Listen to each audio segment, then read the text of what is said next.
Dear students नमस्कार। आनंदम की एक और क्लास में आपका स्वागत है। मैं doctor Chandrakamar, assistant professor sociology and nodal officer Anandam subject. आज आपसे आनंदम की परियोजना की रूपरेखा या फिर आनंदम की सिनॉप्सिस के बारे में बात करूंगी। इससे पूर्व भी मैंने आपके लिए आनंदम के कई वीडियोस बनाए हैं, जिनमें से आनंदम प्रेजेंटेशंस पर आप इस वीडियो को देख सकते हैं। इस वीडियो में आपको ये आइडिया मिलेगा कि आनंदम का में प्रोजेक्ट का मूल्यांकन कैसे होता है, आपको ग्रेड्स या मार्क्स किस तरह मिलेंगे और किस तरह से आप बेहतरीन काम कर कर आपको एप्रिसिएशन लेटर, जिसे हम प्रशंसा पत्र कहें, या फिर आपको अवार्ड्स या फिर पुरस्कार भी मिल सकते हैं। आनंदम सब्जेक्ट एक प्रैक्टिकल सब्जेक्ट है। इसमें आप सोशल वर्क करते हैं या फिर आप लोगों के एम्पावरमेंट के लिए काम करते हैं, लोगों को सशक्त बनाने के लिए। और हाँ, इसमें देखिए कई बार स्टूडेंट्स को लगता है कि एनएसएस की जैसे सोशल वर्क ही है, नहीं। इसमें आपको उद्यमिता भी सिखाया जाता है। एंटरप्रेन्योरशिप की आपसे उम्मीद की जाती है कि समाज में आप किस तरह से कुछ अच्छा उत्पादक कार्य कर सकते हैं। ओके स्टूडेंट्स, तो इस क्लास में मेरा फोकस रहेगा कि मैं आपको किस तरह आनंदम की परियोजना किस तरह से बनाते हैं, जिसे कि हम सिनॉप्सिस कहते हैं, उसके बारे में बताना। क्योंकि बहुत सारे स्टूडेंट्स मुझसे पूछ रहे हैं, जैसे कि कॉलेज में अनीता सैनी, रिया, गजानन मीना, प्रियंका, बहुत सारे स्टूडेंट्स व्हाट्सएप ग्रुप पे बहुत क्वेश्चंस आ रहे हैं, तो मुझे लगा आपको वीडियो के थ्रू समझा देती हूँ, ज़्यादा से ज़्यादा स्टूडेंट्स इसको समझ पाएँ। स्टूडेंट्स, आप एक तो आप वीडियोस ध्यान से नहीं देखते हैं। मेरे फर्स्ट वीडियो में ही मैंने आपको बताया है कि परियोजना आप किस तरह से बनाते हैं, परियोजना की रूपरेखा या फिर प्रोजेक्ट हम किसे कहते हैं। प्रोजेक्ट किसे कहते हैं, सोचा इसके बारे में आपने। देखिए बच्चों, सबसे पहले आप समझिए, जो आप काम करने जा रहे हैं उसको समझने का प्रयास कीजिए। सबसे पहले आपको मालूम होना चाहिए कि परियोजना क्या होती है, फिर परियोजना की रूपरेखा से क्या तात्पर्य, अर्थात प्रोजेक्ट किसे कहते हैं हम, और सिनॉप्सिस किसे कहते हैं, प्रोजेक्ट की सिनॉप्सिस किसे कहते हैं। तो देखिए स्टूडेंट्स, प्रोजेक्ट का मतलब होता है कि निश्चित लक्ष्यों की प्राप्ति के लिए कोई कार्य करना, व्यवस्थित रूप से सिस्टमैटिकली अपने संसाधनों को ध्यान में रखते हुए एक निश्चित समय अवधि में उसे कंप्लीट करना, इसको हम प्रोजेक्ट कहते हैं। फिर प्रोजेक्ट बनाने से पहले आपको आपके मेंटर्स को, अपने टीचर्स को ये तो बताना पड़ेगा ना कि आप उस पर किस तरह काम करेंगे, तो उसी को हम परियोजना की रूपरेखा या इंग्लिश में सिनॉप्सिस कहते हैं। आप जो काम करने जा रहे हैं उसको आपको पॉइंट्स में लिख कर देना होगा अपने टीचर्स को, क्योंकि आने वाले 2-3 महीने वो काम करेंगे आप, तो उससे पहले आप बताएंगे तो सही अपने लेखन के द्वारा, अपनी राइटिंग के द्वारा। तो देखिए, आपका जो सिनॉप्सिस है या परियोजना की जो रूपरेखा है वो 3 पेजेस का हो सकता है या 5 पेजेस का भी हो सकता है। ये निर्भर करता है कि आपने परिचय में कितना लिखा है, लेकिन 3-4 पेजेस का तो आपका ही हो ही जाता है, 5 पेजेस का भी हो सकता है। आपके काम पे निर्भर है, आप अपने मेंटर्स को भी पूछ सकते हैं। अब देखिए, इसमें सिनॉप्सिस या परियोजना कितने पेजेस की है ये महत्वपूर्ण नहीं है। आप शॉर्ट में और आप 3 पेजेस में आप ये बता सकते हैं कि आप इस काम को किस तरह से करेंगे। आपको कोई पीएचडी का तो लिखना नहीं है इसमें। ओके स्टूडेंट्स, तो फर्स्ट पेज में आप परिचय देंगे, जैसा मैंने पहले के वीडियो में आपको बताया है। इसमें आप अपनी कॉलेज, विभाग या यूनिवर्सिटी में आप पढ़ते हैं तो यूनिवर्सिटी का नाम, आपकी कॉलेज का आप नाम लिख दीजिए, जैसे राजकीय महाविद्यालय जमुआ रामगढ़ जयपुर। फिर कॉलेज का समर्पित ईमेल आईडी, हमारी कॉलेज का ईमेल आईडी है gcj.anandam, आनंदम की स्पेलिंग है AANANDM.JPR@gmail.com। ये सब स्मॉल लेटर्स है। नहीं समझ में आ रहा है पूछ सकते हैं, मैं कमेंट बॉक्स में लिख दूंगी आपको। कॉलेज में पूछ सकते हैं, व्हाट्सएप ग्रुप में पूछ सकते हैं। फिर सामुदायिक सेवा का स्थान, तो इन्होंने लिखा है देवपुरा, कच्ची बस्ती, बूंदी। आपके केस में आप लिख सकते हैं कोई भी मोहल्ले का नाम, जमुआ रामगढ़ जयपुर या जयपुर सिटी। स्टूडेंट्स, मैं आपको फिर से कहना चाहूँगी, ये वाला सिनॉप्सिस का तो एक सैम्पल है, जिसे हिंदी में नमूना कहें, मतलब एग्जाम्पल है आपके लिए ये। आपको यही नहीं लिखना है, आपको अपना ओरिजिनल प्रोजेक्ट की रूपरेखा लिखनी है। आप क्या काम कर रहे हैं वो लिखना है। ये तो उदाहरण है मात्र, इसको मत लिख कर भेज दीजिएगा आप। आपके मेंटर का नाम, आपके प्रोफेसर का नाम लिखना है, मतलब आपके टीचर का। फिर आपकी क्लास लिख दीजिए, जैसे आप बीकॉम की स्टूडेंट हो सकते हैं, BCom first year, BSc mathematics first year, BSc biology first year या BA first year, MA previous, MSc previous या बी एम कॉम प्रीवियस हो सकता है। फिर स्टूडेंट्स के नाम, आपका जो ग्रुप है ना आनंदम का ग्रुप, उस उनमें कितने स्टूडेंट्स हैं उनका नाम। और स्टूडेंट्स हैं वो 8 भी हो सकते हैं ग्रुप में, 9 हो सकते हैं, 10 हो सकते हैं, 12 हो सकते हैं, 11 हो सकते हैं। फिर स्टूडेंट्स के कॉन्टैक्ट नंबर, और यहाँ XX लिखा है, वहाँ स्टूडेंट्स के सिग्नेचर होंगे। और फिर आपके प्रोफेसर मेंटर के हस्ताक्षर होंगे। तो ये फर्स्ट पेज हो जाएगा इंट्रोडक्शन का।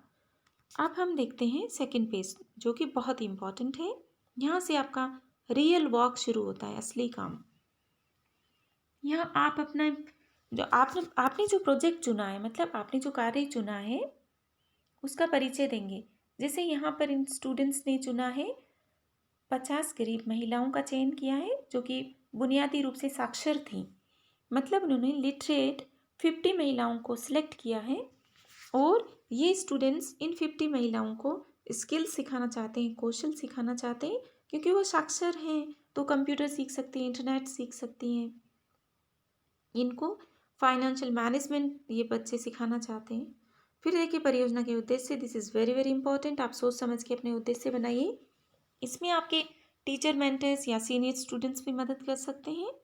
कम्युनिटी आपकी हेल्प कर सकती है, मतलब आपके परिवार या बड़े बुजुर्ग भी आपको बता सकते हैं कि कौन सा काम आप सोसाइटी के लिए कर सकते हैं।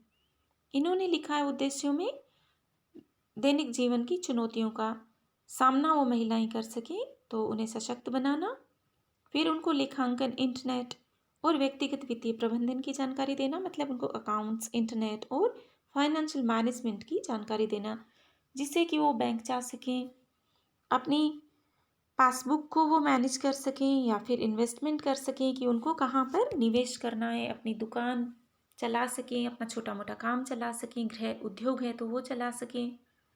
फिर महिलाओं को अपने छोटे व्यवसायों की स्थिरता में सुधार करने और उन्हें आर्थिक रूप से स्वतंत्र बनाने में मदद करना, मतलब उनको इकोनॉमिक रूप से इंडिपेंडेंट बनाने में हेल्प करना।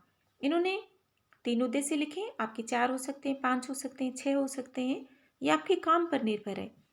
जैसे मान लीजिए आप सीमांत किसानों पर काम कर रहे हैं, मतलब छोटे किसानों पर, आप कृषि मजदूरों पर काम कर सकते हैं, या फिर आप अभी कोविड के टाइम में स्वास्थ्य पर काम कर सकते हैं, हेल्थ और वेलनेस जिसे कहें, लोगों को योगा, मेडिटेशन का प्रशिक्षण देना, स्वास्थ्य की जानकारी देना, उनको भारतीय भोजन पद्धति या आयुर्वेद की जानकारी देना। ये आप कुछ लक्ष्य लिख सकते हैं, ये आप पर निर्भर करता है। अपने टीचर्स की आप हेल्प ले सकते हैं इसमें। फिर कार्य का चिन्हित क्षेत्र कौन सा है, मतलब कौन से एरिया में काम कर रहे हैं, कौन से बस्ती में कर रहे हैं, कौन से गांव में कर रहे हैं, वो आपको लिखना है। लक्षित लाभार्थी, मतलब आप जो काम कर रहे हैं उसका बेनिफिट किसे मिल रहा है।